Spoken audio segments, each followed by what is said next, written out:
The Hall of Famer, who has just been our guy forever. Oh. And it's been too long. Even if we go a day, it's been too long without talking to Ronnie Lott. Yeah.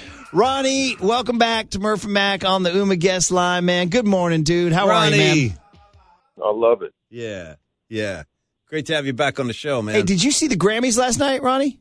You know what? I saw some of it, and you know what was amazing to me was it took me back. You know, you go back into all the rap and all the stuff that you've, seen over the years of the guys who have performed, and that was pretty phenomenal when they paid tribute to all the, rappers throughout the last 50 years. I thought that was really cool. I agree with you, man. And hey, and don't forget, before that, Stevie Wonder had something to say. I don't know if you saw him. Stevie's still doing it, Ronnie. Oh, he's the best. Oh, man, he's still doing it. Stevie's going to be doing it for a long time, man. Yeah. For a long time. And you guys, the great thing think about the gift that he has, I mean, and what I mean about the gift is that here's a guy that has literally exercised everything that God has given him. And if we can all try to figure out to find our gifts and just exercise it like he has, because to me, I think is that, and he does it with such joy. And he does it with it's in a value that you can actually feel it and you can see it. And so, I mean, that's the way you want to go, and that's the way you want to live, and that's the way when I think of him, my Sherry Moore or something like that. I can't speak French, but whatever. I mean, I think what's fascinating to me, man, is that he's always, every time you see him, man, he's always in a great mood. Man. Yeah, it's funny. He did Higher Ground with the country artist Chris Stapleton, and I'm thinking his career's gone so. Like Chris Stapleton wasn't even born, and yet he was was shouting out. Like he was playing, and then he goes, "Chris, take it!" And Stapleton's like, "Damn, Stevie Wonder just called me out. If Stevie tells you to take it, Ronnie, you better be ready to deliver something. You better take it. You gotta take it. You better take it. Yeah. It's like Joe just threw you a pass. You better catch it. You better do something with it now. Yeah. Wait a minute. Joe never threw me a pass. Yeah. I had to find a way to take it. Oh, man, so you did, and you did a few times. Yes. Oh man. Oh, wait a minute. That Notre Dame man. The guy, there's a funny story because in the second half we played them and we were up, killing them. Yeah. The ball never hit the ground in the second half. He put up 21 points to take them, and they literally they had the lead, and I was sitting there going, man, who is this dude? Yeah. I mean, and so then all of a sudden here I am playing with them, but it tells you that, certain people like Stevie, they can call you out, man, and they can take you to another higher ground. Nice. Higher ground, nice, man. Higher ground. All right, Yeah. Ronnie, we gotta seek your wisdom, man, because you have been to the higher ground 4 times, but to get there, you also had some pain along the way. And some people compared it to 1983, Washington, D.C., RFK Stadium. You guys lose the NFC Championship on the road. Some flags. A lot of penalties, Some people said 1987 when you're at home and you lose to the Vikings. This is where we're at with the Niners last Sunday in Philadelphia. You have this great season. You win 12 in a row. You feel like you can beat anybody, and then it ends. You lose your quarterback. The guillotine comes down, Ronnie. So if you're on that team, you're in that locker room, how you guys handling that, man? And can you start filling that gas tank to get ready for next year? First of all, man, how blessed were we that this young kid, from out of nowhere. I mean, from out of nowhere. Mm-hmm. I mean, this wasn't Matt Cavanaugh. This is a kid that just said, "Hey, I'll take the ball. And by the way, not only am I going to take the ball, but I'm going to take you to the promised land. I'm going to get you into the championship." Mm-hmm.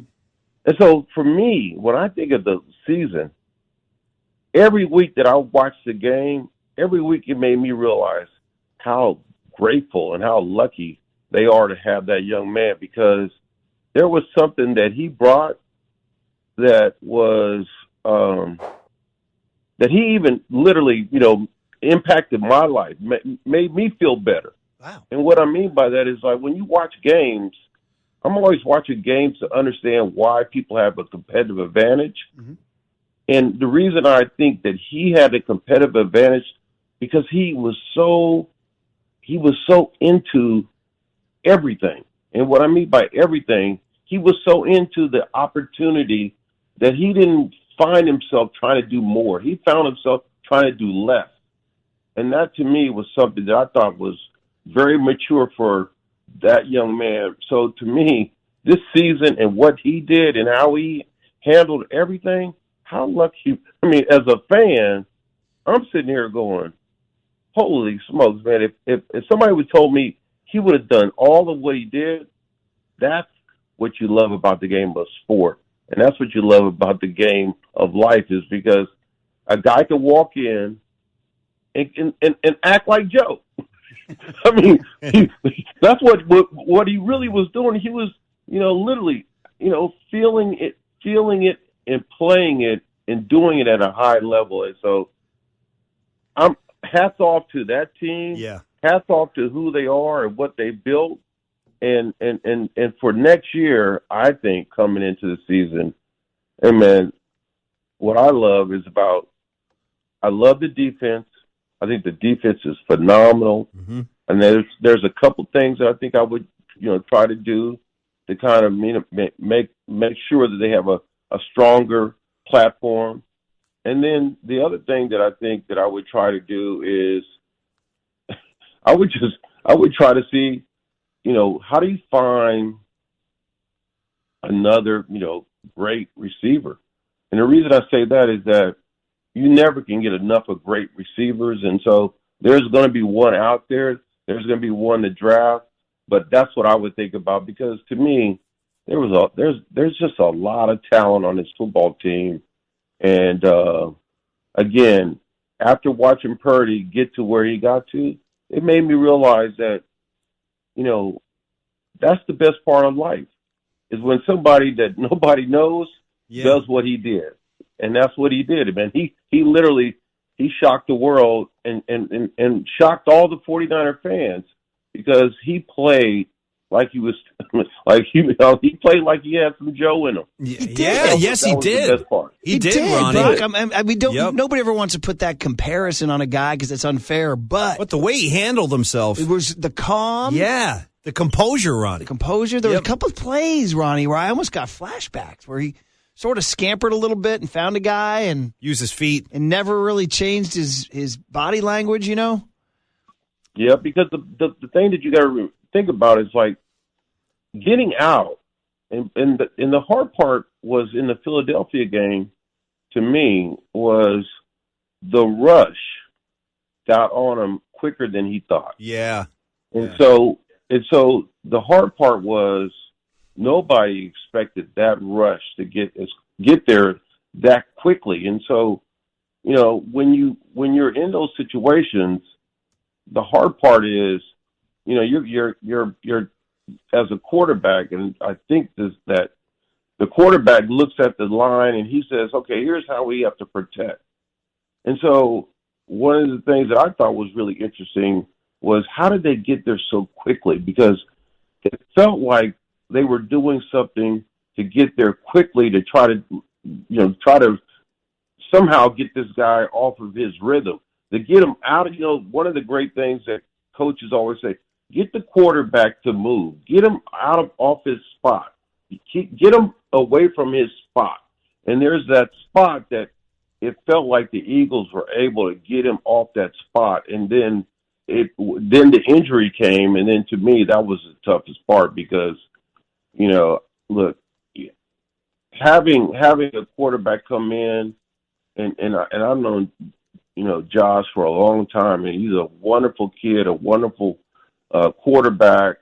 But to then take that and to do all of that with that kind of pressure again, even when he got the quarterback, even when he was able to quarterback, they had him moving off his spot. And so there was something there that they were doing that really got them, at least the offensive line, in a situation where it felt like the offensive line had moments where it was they were breaking down and not being able to protect the quarterback.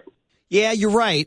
O-line is everything. Protection is everything. I mean, there's a league now built on pass rush. It's edge rushers and tackles and quarterbacks. And Hassan Reddick, you got to tip your cap. He made the play. Oh, he was a wrecking ball out there. He made the play that changed the game, you know. I mean, you'd love to know what it would have been like, Ronnie, if you could do it over again, but you can't. The defense gets credit for knocking a quarterback out, right? Yeah, they did it twice. Oh, no, that's why, man, look, when what I love is, you know, we had our version of Boza, and his name was Fred Dean. And Fred Dean was a monster, and so he could literally find ways to get quarterbacks off their spot. And so when you get a guy like that, that's that dominant, that can get people off their spot, yeah, I mean that's the beauty of every once in a while, you know, catching a fly ball is because a quarterback is so desperate and he throws it up, and as you well know, man, there are a lot of quarterbacks in the National Football League that have thrown up a lot of punts, and that a lot of defensive backs, include myself, we would catch them because you would have a great pass rush. So that pass rush, you know, to me was really, I didn't expect it. I did not expect that pass rush to be as dynamic as it was. And again, the other thing that I think about too is when you're playing on the road and you do have that advantage, when you're at the stick or you're at, you know, Levi's and you're hearing the crowd, there's an advantage. And so you do have moments where you can get a better jump, or the quarterback can't really hear everything. And so you do get a jump where you're able to get to the quarterback quicker. So that element to me was one of the elements that why you wanted to have home field advantage. So, you know, kudos to them, you know, great for them. But when I think of the Niners and where they're at right now, I think John Lynch is going to look at the team. He's going to say, hey, look, we've done everything that we can. We got a great backup quarterback. We got a great group of guys. We got a couple of people that we need to try to figure out how to make sure that, you know, we can shore up certain areas. And to me, I think that they're going to be right in it again. And the reason they're going to be right in it again is because when you got guys like Fred Warner and you got Debo, and you got some of the guys that really have not just how they love the game, but how they want to win every week. And so those two kind of guys that are on your team that want to win every week, they don't want to lose they want to win every game. And to me, that's that kind of attitude throughout in the off season. They're going to rest it. They're going to go get some oxygen. They're going to work out. They're going to do all the things that they need. But trust me, their tank is going to be full. And by next year, they'll be right back in it again. Well, great observations from Ronnie Lott. There's just a couple more things I just wanted to hit, Ronnie. It's really good to hear because veteran experience. You've been there. You've been to the highs. You've been to the lows. You've done it all, and you've refilled your gas tank, like you're saying. The kid, Christian McCaffrey. Just I know, you know, Ed was a little after you at the Niners, but he had that great career. And now the mom was a soccer star. The grandpa was an Olympic sprinter. That's an athlete, Ronnie. Oh, this kid. Wait a minute. Wait a minute. Not only is he an athlete, but the thing that I love is, you know, just like his dad, it's the persona of who they are. And what I mean by the persona is that, you know, Ed was not just a good football player. Ed was a person who had purpose. And just like his son has purpose. So when they go out and you see him play, the thing that I love about, you know, that to bring him down, just like Debo, you have to be able to make sure that you bring in you got to bring all you can and a cup more, because those kind of guys, man, when they get the ball, they're running to hurt you. They're running to get through you. They're running to get by you. And so, phenomenal pickup, phenomenal, to me, one of the great college players and one of the great pro players is Christian.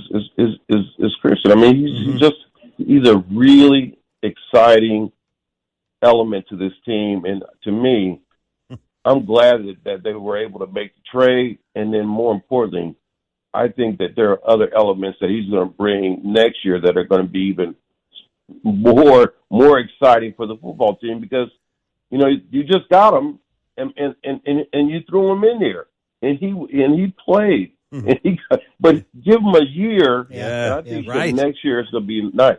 In terms of being a leader and all that stuff, great observation. Ronnie, he was a step away from quarterback in this team in Philly. He had the quarterback helmet in his hand for a second. He almost did it all that day.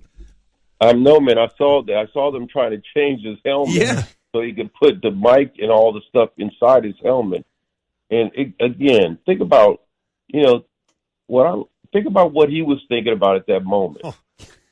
I mean, and what I think he was thinking about winning, Ronnie. Yeah, he was thinking about winning. Yeah, that's what I'm. And that's what you got to love about a young man like that, that's sitting there going, hey, whatever it takes, I'm willing to do. And that's the kind of thing that you want with all your guys. And so, to me, the other thing that I think is phenomenal is that John and his staff and all the guys and Kyle and what they've done, they've been able to find guys who have different attitudes around the game of football. They're not just one-dimensional. And what I mean by that, there are a lot of one-dimensional people, but they've been able to find a lot of guys that are willing to do a lot of different things to make the contributions even greater for the football team. So, for me, I think that that's something that, as I look at the game and as I study the game, I'm trying to sit there and go, man, those elements that they're able to see in players that can do 4 or 5 different things, hey, that's scouting that kind of, those type of elements. It tells you that they have a different way of thinking about bringing in, different players to the 49ers. You're absolutely right, man. You're saying some really good stuff today, Ronnie. I'm really loving this. I know we got to let you go, but I want to do one last thing. This is kind of funky and different. I just came up with this idea right now, so Paulie doesn't know it's coming. But, Ronnie, we opened with the Grammys, right? And one of my favorite stories about you is you seeing Prince at a young age. And I remember you telling us that story when you were at USC, right? You saw him at like the Roxy or the Rainbow or something like that. I saw Prince at the Roxy, and I remember that night, and that was the first time he was performing in LA, and he came out in some clear plastic pants. Yeah. And man, and he talking about wait a minute, you're talking about a guy that could play every instrument. Yeah. No play doubt. Every instrument on his album. It's crazy. And so you're talking about here. We're talking about Christian. We're talking about Debo. Yeah. We're talking about all these guys that have more dimensions. That was Prince. Prince had more dimensions than anyone, and I'm still to this day, grateful, because those kind of moments in your life, when you get a chance to see Stevie Wonder playing, Roger Craig and I were with the Raiders, man, and we go to this place, and all of a sudden here's Stevie Wonder, and Mike Tyson is sitting next to us yelling out, "Hey Stevie, I'm over here."